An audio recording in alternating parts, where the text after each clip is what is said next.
Hi, my name is Joe, and welcome to my YouTube channel where I review martial arts books and talk about other martial arts related subjects.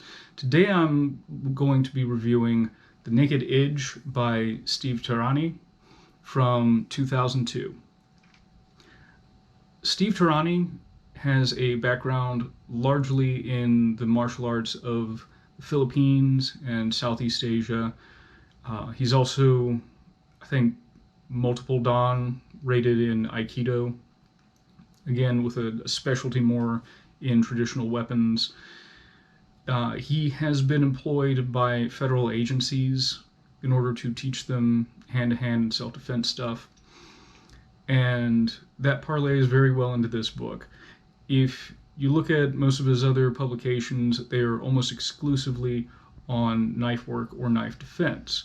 So here are a few of his books, and now I have other things to add to my wish list.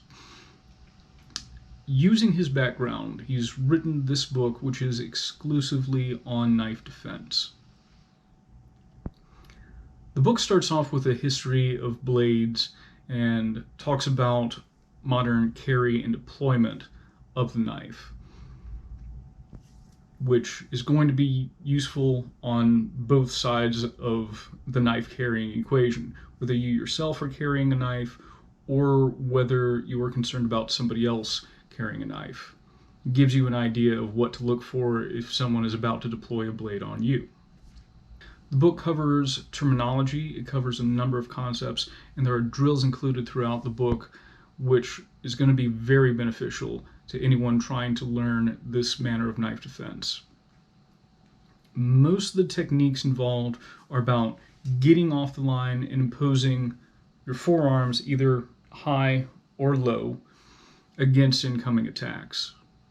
One of the defensive positions is the quick shield, which Mr. Tarani has trademarked, because you'll see quick shield TM in multiple paragraphs in this book. Now, a lot of the techniques involve controlling the arm. A lot of that is done by controlling the wrist and driving the elbow into the back of the arm to sort of lock it out, or moving into sort of a figure four urigarami position. A lot of the techniques wind up on the ground in what in Japanese would be called a wakigatame position, with the opponent flat on their belly, and you're stretching out their arm and sort of using your back lat against their back shoulder and pulling their arm up through your armpit. Throughout this, it's very focused on, get off the line, control at the elbow. That's a big point that he brings up. And from that point, continue the defense by disabling the arm, immobilizing the attacker. Some of the later chapters include how to strip the knife, to actually execute a complete disarm. And most of these have, Filipino martial arts written all over it. The thing is, I fully believe in the mechanics of the disarm. I've trained enough Kali and Arnis to go like, okay, yes, if you want to take a knife out of a guy's hand, that might be the best way to do it. And he does give a few different options for that. However, I do take a little bit of issue when it comes to going from I've defended against the attack and now I've got a hold of the guy's wrist. That isn't really covered as much. It would frankly make me a bit anxious. It's like, I deflect the guy's arm, now I grab his wrist. Well, if you face somebody trying to kill you with a knife, they're probably not just going to leave their hand out there. And I don't know if that was his intent, but that's sort of what it comes across as looking like with some of these defenses. So I would say that might need to be taken with a grain of salt. As far as pros and cons go, the book is very well written. The system itself is relatively simple, but also progressive.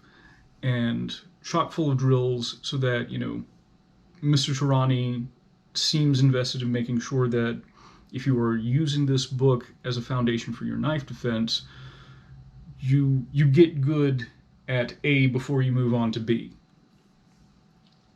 It also includes a number of excellent principles. It's all about, again, getting off the line, about, using a relatively expendable part of your body to sort of shield yourself in case, you're not able to fully defend against the knife attack. If you do get cut, it's going to be here.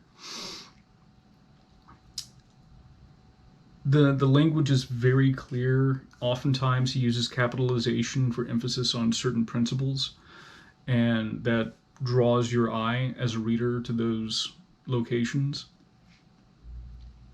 Insofar as cons go, I think that if one does not already have a background in martial arts, it might be difficult to adapt this. I mentioned that in the prose section it was progressive and it seemed very simple. It should be easy to adapt it overall. But if you are not used to, limbs coming at you, if you don't have a support system of striking and joint locking and clinch work, some of this may be more difficult to pick up on. So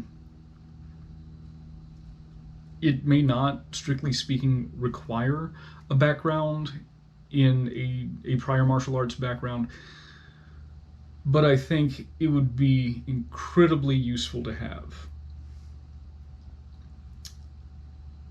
And the other con that I would mention is, again, going back to, controlling the wrist to the point where you can strip the blade, because all the stripping of the blade, all those disarms require that you're able to get this sort of grip on the hand, that you're able to grab the thumb pad. And the hand is like the hardest part of the body to actually touch, when it's moving around with a knife in it. It's objectively the fastest part of the human body in motion. So in that regard, even though he has a lot in the prior chapters on how to control the elbow, how to control the forearm, the parts of the body that aren't going to be moving as fast, and all of that is great. We suddenly go from, make sure that you can control this part of the body, to grab this. And that makes me a little skeptical about. It just seems like there were parts missing there. And I would have liked to have seen those ideas linked together. And also when he says quick shield TM several times a paragraph, I have to admit it sort of made me grind my teeth after a while. Who would I recommend this book to? If you have a pre-existing martial arts background, I think this is an excellent book on knife disarms, on knife defense overall. I think even if you don't have a martial arts background, this will give you a very good understanding of what to do against a knife. Knife defense is sort of a contentious subject in martial arts. Some schools of thought, completely dismiss the idea of defending against, you never defend against a knife. If you are forced into a situation where you absolutely need to get physical against somebody who has a knife, we all know there should be other options. If you can avoid being in the area, go for that. If you have an equalizer like a bat, or some other tool, that would be a better option than going in with your bare hands. But if you find yourself in a situation where you have to go barehanded against a blade, this is probably some of the best information I've seen on that subject. And as I mentioned before, it provides a lot of drills, so that if you're doing these drills, several times a week, then you should build up the skills necessary to feel comfortable using it under pressure. Nothing is a guarantee. I almost made the mistake of saying something along those lines. But if you are able to put the time in to execute these drills as he's showing in this book, I have a fair bit of confidence, all other factors being equal, of having a system that can help one defend oneself against a live blade. So that's all I have for this week. One more review. Please feel free to leave a comment if you'd like, and I'll see you next week. Thank you.